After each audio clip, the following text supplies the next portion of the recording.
नमस्कार मित्रांनो, आज मी आलो होतो ब्राऊन बाईट्स इथं. इथे यायचं कारण म्हणजे इथली टेस्ट तर आहेच, पण त्यापेक्षा महत्त्वाचं म्हणजे या भावाची जिद्द.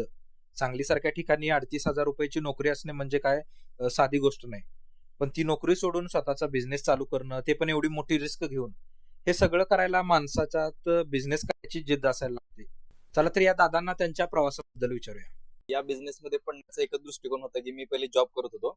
मला चांगला जॉब होता, मार्केटिंग मध्ये होतो मी, माझं एम फार्मसी झालंय आणि स्वतःचं काहीतरी करायचं होतं. सुरुवातीला मार्केटिंग कंपनी पण चालू केली होती मी स्वतःची. आम्ही दोघं तिघं पार्टनर होतो, पण पार्टनरशिप काही जास्त दिवस टिकत नाही, तुम्हाला पण माहित आहे.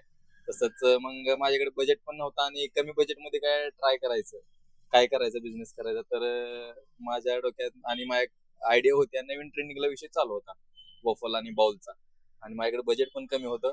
अवघ्या मी एक 40 ते 50 हजारामध्ये हा बिझनेस स्टार्ट केलेला आहे. आणि मी म्हणजे जॉब पेक्षा मी हा बिझनेस माझ्या स्वतःच्या ह्याच्यामध्ये मी खूप सॅटिस्फाय आहे.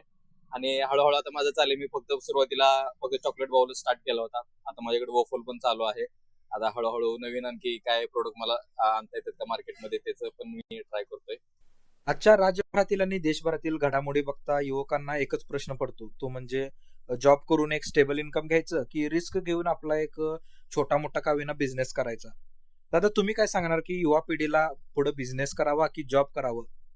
तर दादा, जे आता नवीन पिढी आहे त्यांनी म्हणजे काही पण करायला पाहिजे. म्हणजे जॉब सोडून तुम्ही कोणताही बिझनेस करा, फक्त तुम्हाला बिझनेस करायला धाडस लागतं. तुमच्याकडे पैसे असो किंवा नसो, फक्त तुमच्याकडे एक आयडिया पाहिजे आणि तुम्ही धाडस करायला पाहिजे. आज मी माझं एवढं शिक्षण केलं आणि मी स्टॉल टाकलाय. मला भरपूर जणांनी म्हणजे सांगितलं की तू एवढं शिक्षण केले, तुझ्या फील्डमध्ये काहीतरी कर, तो हा स्टॉल टाकतोय छोटंसं काय. म्हणजे सुरुवात छोटी करा. तुमच्याकडे जेवढं बजेट आहे त्या त्या आयडियामध्ये तुमच्या किती अमाऊंट लागते त्याच्यातून सुरुवात करा, पण छोटी सुरुवात करा. मोठं पाऊल घेऊ नका सुरुवातीला. तुम्ही लॉस मध्ये जरी गेला, तुमचा बिझनेस जरी नाही चालला, तरी तुम्ही त्यातून लगेच बाहेर पडचाल. अशा दृष्टिकोनातून तुम्ही आयडिया निवडा आणि कमी बजेटमध्ये बिझनेस स्टार्ट करा. तुम्हाला पण जर डेझर्ट बाउल किंवा वॉफल ट्राय करायचं असेल तर 100 फुटी रोड, विश्रामबाग, सांगली, लजीज पिझ्झाच्या समोरच आहे ब्राऊन बाईट्स म्हणून एक छोटासा गाडा. एक वेळ अवश्य भेट द्या मित्रांनो. आपल्या चॅनलला सबस्क्राईब करा, या व्हिडिओला लाईक करा आणि जास्तीत जास्त लोकांपर्यंत शेअर करा.